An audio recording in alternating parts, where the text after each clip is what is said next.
Salam, silakan masuk. Silakan duduk.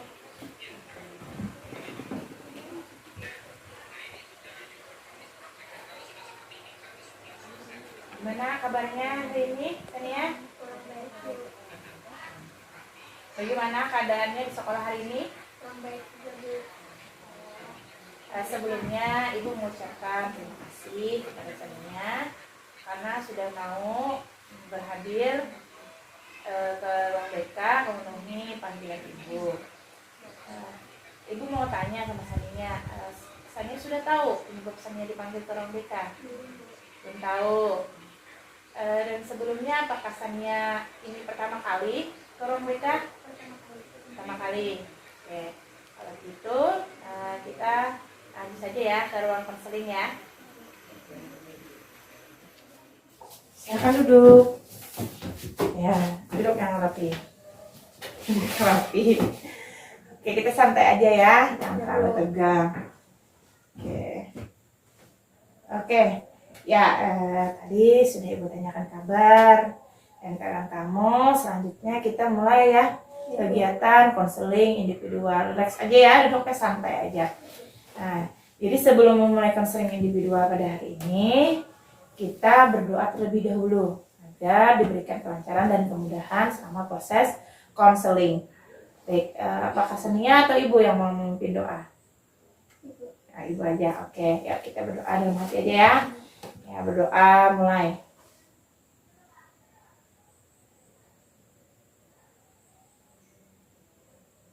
Ya, selesai. Semoga diberi kelancaran ya dan permasalahan kamu hari ini bisa kita selesaikan. Oke.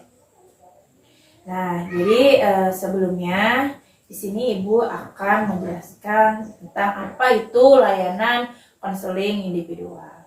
Nah, jadi layanan konseling individual itu adalah proses bantuan yang Ibu berikan kepada kamu dengan tatap muka. Langsung kan kita berhadapan. Untuk apa tujuannya? Untuk mengatasi masalah pribadi kamu, masalah kamu sebagai siswa atau konseling. Nah, di mana Ibu di sini bertindak sebagai konselor atau guru BK. Nah, permasalahan yang akan Ibu hadapi itu berbagai macam, mulai dari pribadi, emosional kamu, psikologis, dan mengembangkan potensi diri agar dapat menjadi individu yang lebih efektif dan berguna lagi ke depannya. Itu tadi tentang layanan konseling individual. Nah, dalam layanan konseling individual itu terdapat asas-asas.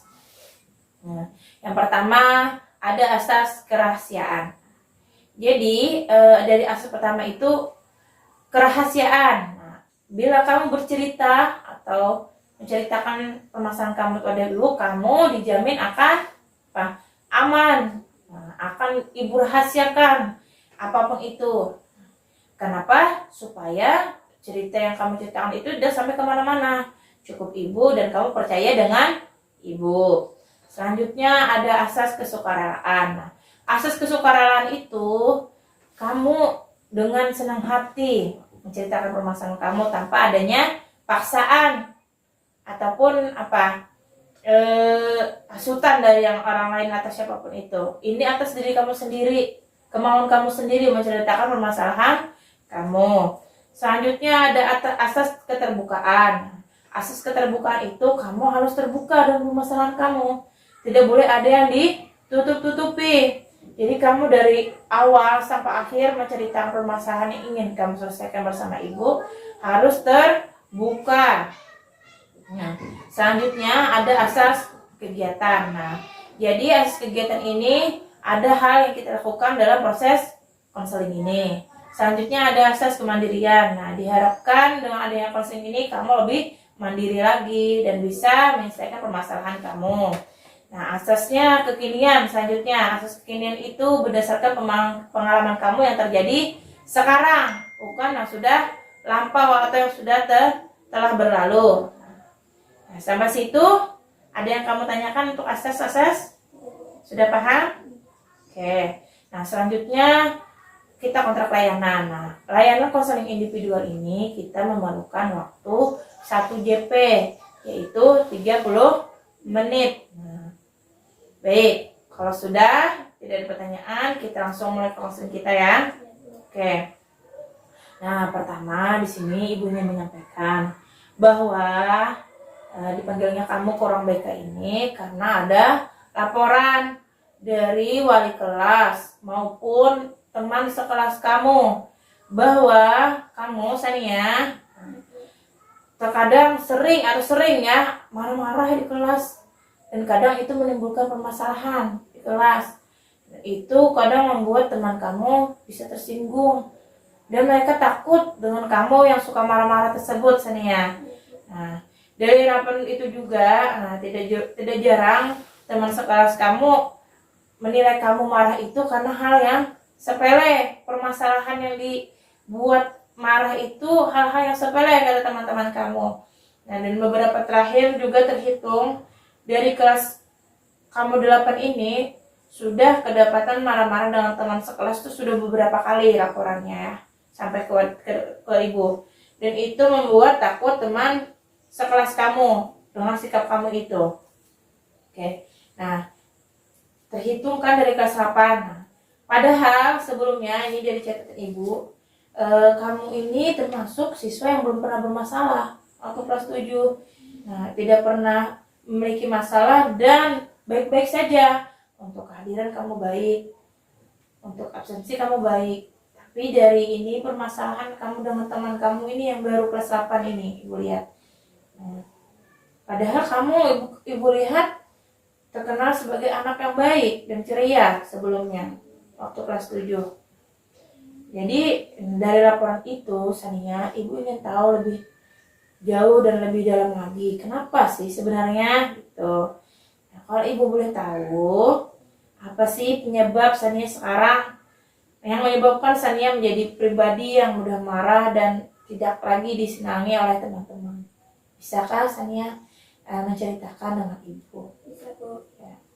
Baik, Bu, saya di sini akan menceritakan permasalahan saya. Sebenarnya saya dalam tahun ini sangat tertekan dengan keadaan saya, baik mental dan batin saya, Bu. Itu karena keadaan di rumah yang membuat saya sedih, di mana kedua orang tua saya yang bercerai sejak akhir tahun tadi. Hal ini sangat membuat saya terganggu dan sedih yang mendalam, Bu. Di mana yang awalnya rumah terasa utuh, ada ayah dan ibu, sekarang terasa kosong, tidak ada lagi keluarga yang bahagia saya rasakan, Bu.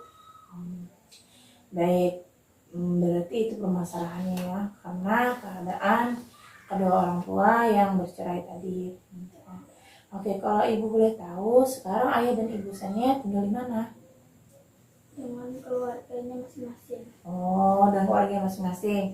Jadi ayah Sania sekarang punya Keluarganya sendiri. punya istri lagi dan ibu Sania punya suami lagi. Oke. Jadi keadaan kamu sekarang ikut siapa? Ikut sama nenek dan adik. Oh, ikut nenek sama adik kamu. Oh, itu tinggal di mana? Di rumah nenek. Di rumah nenek. Oh iya. Jadi keadaannya sekarang tidak ada lagi orang tua ya, hanya nenek dan tinggal di rumah nenek. Oh. Jadi hanya nenek yang memperhatikan kalian di rumah. Iya, Bu. Iya. Iya.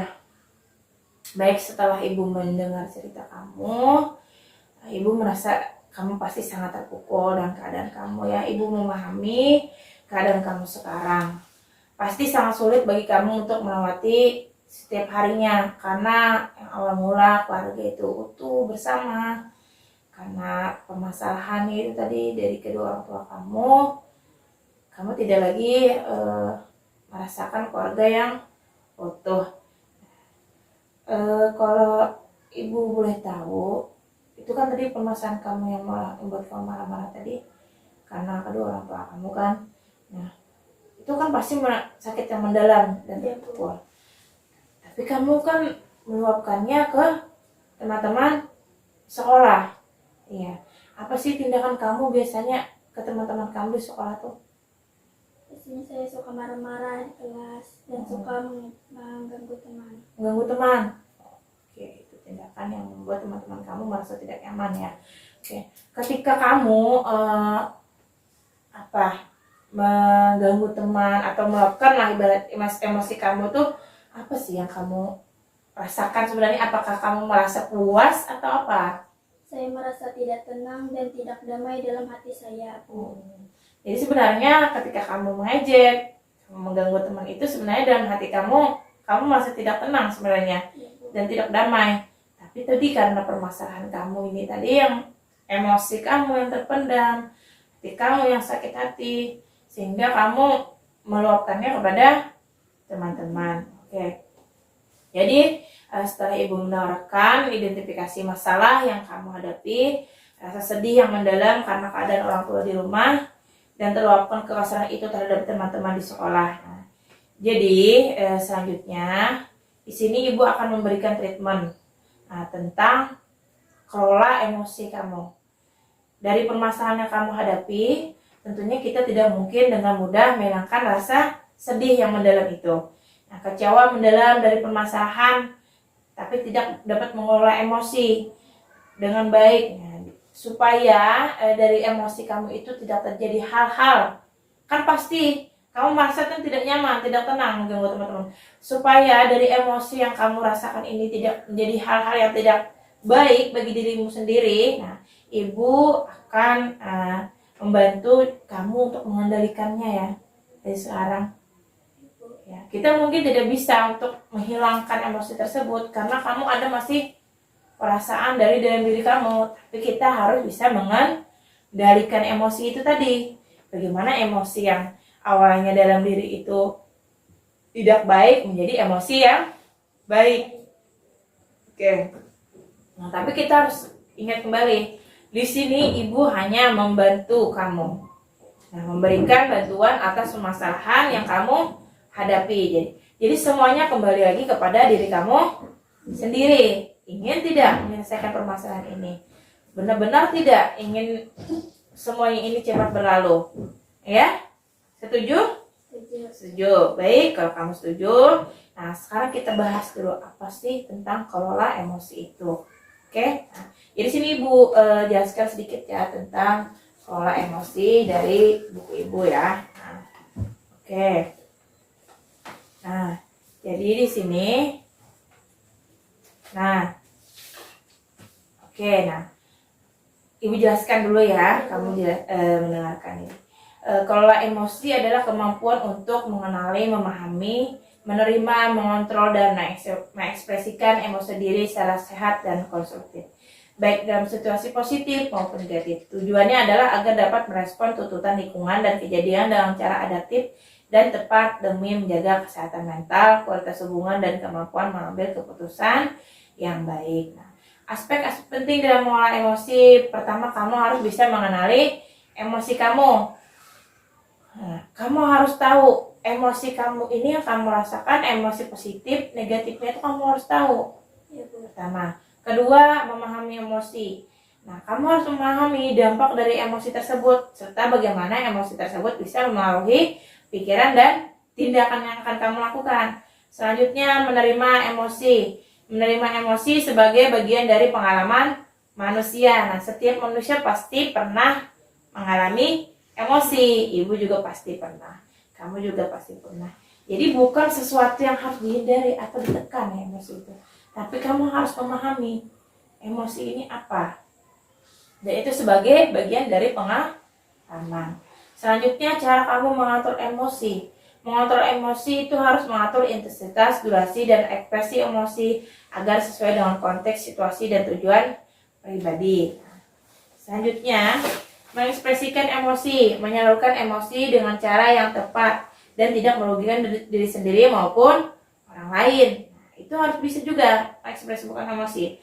Nah, mengapa mengelola emosi itu penting? Kenapa menurut kamu? mengelola emosi itu penting? Supaya kita bisa bisa mengontrol emosi kita supaya tidak terlalu emosi. Ya, bagus. Ya, jadi dalam mengelola emosi itu penting ya di dalam buku sini. Pertama adalah kesejahteraan mental, meningkatkan kesehatan mental kamu dan stabilitas emosi. Kedua, hubungan interpersonal. Selanjutnya, kemampuan mengambil keputusan. Membantu dalam membuat keputusan yang lebih tepat. Selanjutnya, peningkatan produktivitas. Berkontribusi pada produktivitas dan kemampuan menyelesaikan tugas dengan lebih baik. Contoh strategi pengolahan emosi, mindfulness, dan relaksasi. Latihan pernapasan dalam meditasi untuk menekankan pikiran. Ketika kamu marah, kamu bisa melakukan tarik nafas, tenang, dan refleksi diri, menulis jurnal atau menulis refleksi untuk memahami diri dan emosi. Atau kamu bikin buku diary di rumah, tulis di buku diary. Apa sih hari ini yang membuat aku kesal? Terus kamu bisa melakukan aktivitas fisik, berolahraga untuk meredam emosi kamu tuh. Selanjutnya dukungan sosial. Berbicara dengan orang yang dipercaya untuk mendapatkan dukungan. Contoh, kamu ingin berbicara dengan ibu, cerita dengan ibu, silahkan datang ke ruangan ibu ya. Itu tadi ya. Oke. Gimana, sudah memahami untuk yang kelola emosi tadi? Ya, Bu. Ya. Baik, di sini Ibu akan melakukan treatment atau konseling individual dengan konsep social emotional learning. Di mana itu untuk membantu mengembangkan keterampilan sosial dan emosional yang kuat, yang merupakan tujuan utama dari social emotional learning tadi. Jadi konsep social emotional learning ini memfasilitasi pertumbuhan pribadi yang optimal dan kesejahteraan mental, serta membantu individu mengelola masalah dan mencapai potensi penuh melalui hubungan terapeutik yang didasarkan pada kepercayaan dan empati. Dari konsep sel itu yang pertama ada memahami diri sendiri, yaitu social awareness. Sini Ibu ada. Coba kamu baca dulu konsepnya. Pahami kata itu ya. Itu konsep sel.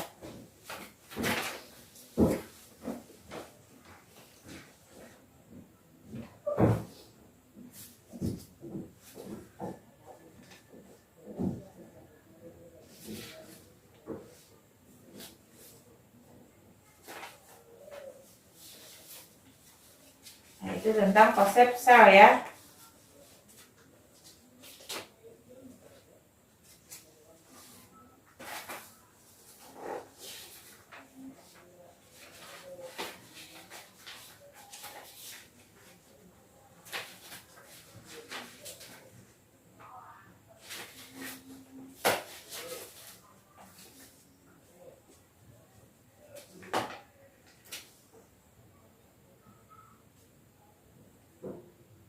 Baik, sudah kamu baca untuk konsep sel. Ini tadi ya beberapa konsep social emotional learning dalam permasalahan kelola emosi. Selanjutnya Ibu akan memberikan kamu kertas. Di sini kamu bisa mengisi jurnal emosi kamu selama 24 jam. Dibaca aja ya langsung ya. Nih, tolong kamu isi.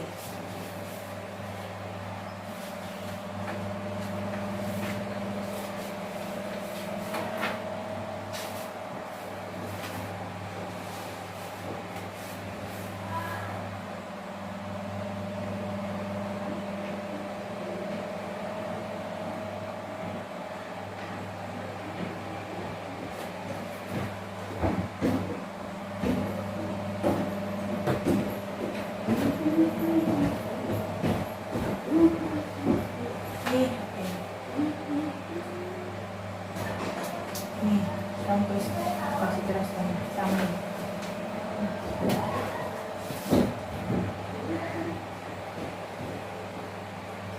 Oke, sudah? Oke, sudah.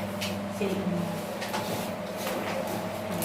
Ya, baik, di sini kamu sudah mencatat beberapa yang momen di mana kamu mengalami emosi yang kuat, baik positif maupun negatif. Pertama, di sini ada pagi, melihat keadaan, adik berterima kasih saat kamu siapkan bekal. Respon emosi kamu di sini bahagia. Selanjutnya pada siang hari kamu di sekolahan melihat teman-teman kamu yang bertawaria, sedangkan kamu tidak diajak ya. Di sini keadaan kamu marah. Oke. Lalu saat sore kamu melihat keadaan nenek kamu yang sakit, kamu merasakan sedih yang mendalam. Lanjut malam, adik kamu yang sangat bahagia karena ada memiliki kamu sebagai kakak maupun teman yang baik. Ini respon kamu bahagia. Dari respon ini, nah, coba kamu pilih salah satu momen yang paling membekas hari itu. Jadi di sini kamu sudah tuliskan. Oke, baik. Nah, ibu simpan dulu ini ya. Dah. Oke, kamu sudah bisa merespon bagaimana emosi kamu muncul dan cara penyelesaiannya. Baik, ibu simpan ya untuk tindak lanjutnya. Nah, selanjutnya kita akan menonton video.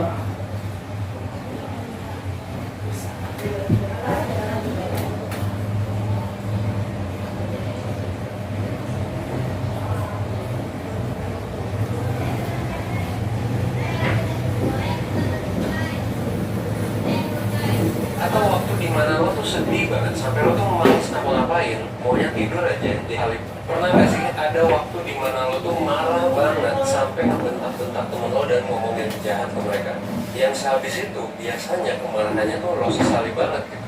Atau waktu dimana lo tuh sedih banget sampai lo tuh malas ngapa-ngapain, maunya tidur aja, diajak main gak mau, diajak jalan gak mau, tapi habis itu nyesel karena dia bilang gak mau pas diajak jalan gitu. Dan jadinya malah makin sedih dan nangis. Nah, banyak dari kita yang pasti pernah ngerasain kejadian-kejadian kayak gini. Seenggaknya beberapa kali lah dalam hidup kita, ketika kita gak bisa nahan emosi yang muncul di kepala kita, entah itu marah, sedih, atau cemas gitu.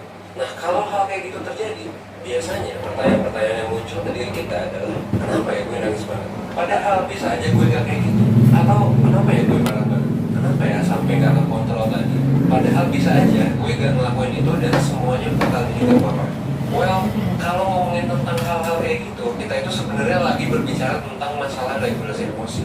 Apa tuh regulasi emosi? Regulasi emosi adalah kemampuan untuk mengatur emosi yang kita rasain. Buat lebih lengkapnya ya, lo nonton nih video ini sampai habis, gue bakal jelasin gimana caranya supaya lo bisa mengatur emosi.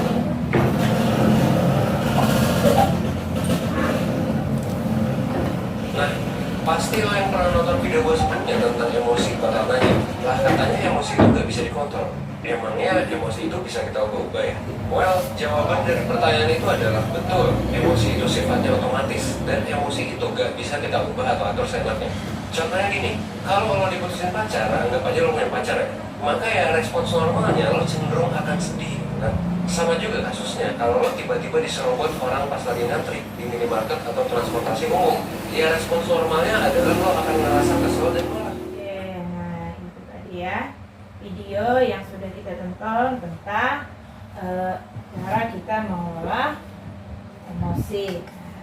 Nah, jadi setelah menonton video tadi, apa pesan yang kamu dapatkan? Bisa kamu ceritakan? Dari video tadi itu saya menyimpulkan bahwa kuncinya adalah mengelola emosi yang baik bagaimanapun keadaan kita. Oke, bagus. Ya, jadi Ibu kira Sania sudah bisa memahami bagaimana keadaan dirinya dari kita mengisi jurnal emosi tadi, dari kita menonton video tadi, dengan beberapa langkah-langkah yang Ibu sudah lakukan kepada Sania. Nah, jadi bagaimana Sania mengelola emosi agar hal-hal yang tidak diinginkan itu tidak terjadi kan, sesuai di video tadi. Dimanapun keadaan kita harus bisa dalam mengelola emosi, karena kalau kita tidak bisa mengelola emosi, karena itu akan berdampak buruk bagi diri kita. Nah, jadi sebenarnya Sania, bahwa setiap masalah itu pasti ada solusinya dan bisa diselesaikan. Nah, tapi jangan sampai masalah yang kita hadapi, orang-orang yang tidak salah mendapatkan imbas dari masalah kita tersebut ya, harus dihindari ya. Oke. Nah, kadang juga kita tidak menyadari bahwa orang-orang yang di sekitar itu bisa menjadi support atau hal yang baik bagi diri kita sendiri. Karena kamu selalu memandangnya dengan emosi, dengan marah, sehingga memandang orang di sekitar ini menjadi apa? Marah juga. Coba kamu ubah dari sekarang ya. Oke. Nah, sekarang Ibu ingin tahu rencana Sania ke depannya. Nah, setelah mengikuti kegiatan konsep konseling ini, nah Ibu akan memberikan kertas. Nah, kamu isi ya. Nah, di sini diisi nama dan ada jenis kelamin, alamat, dan setelah kamu ini apa rencana kamu ke depannya?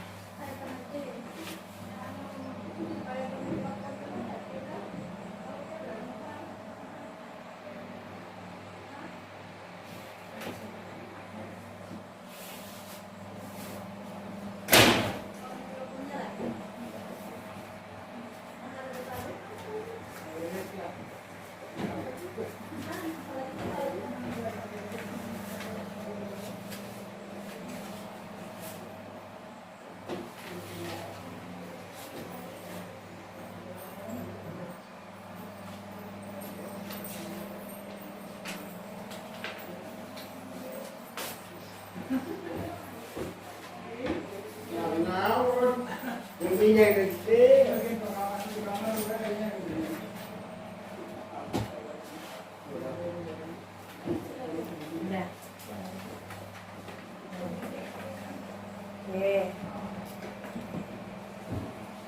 Oke, saya Sania.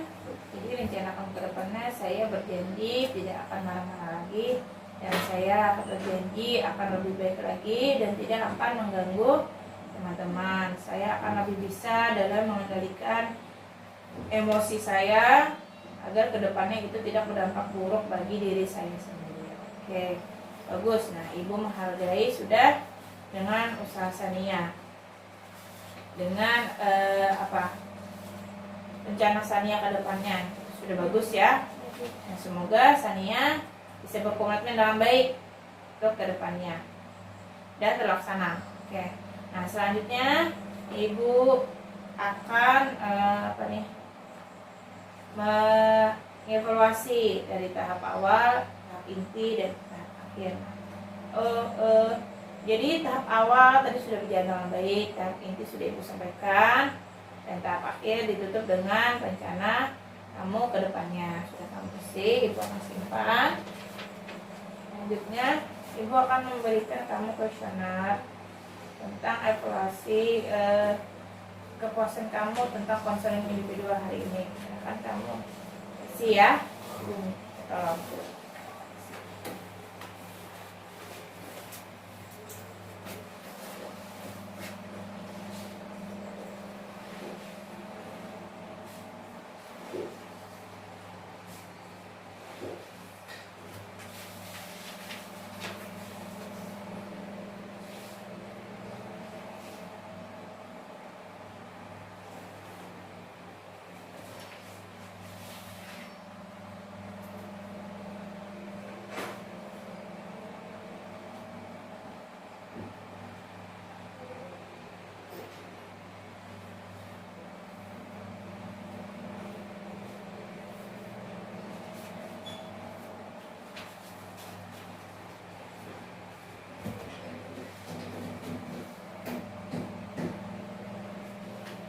Sudah?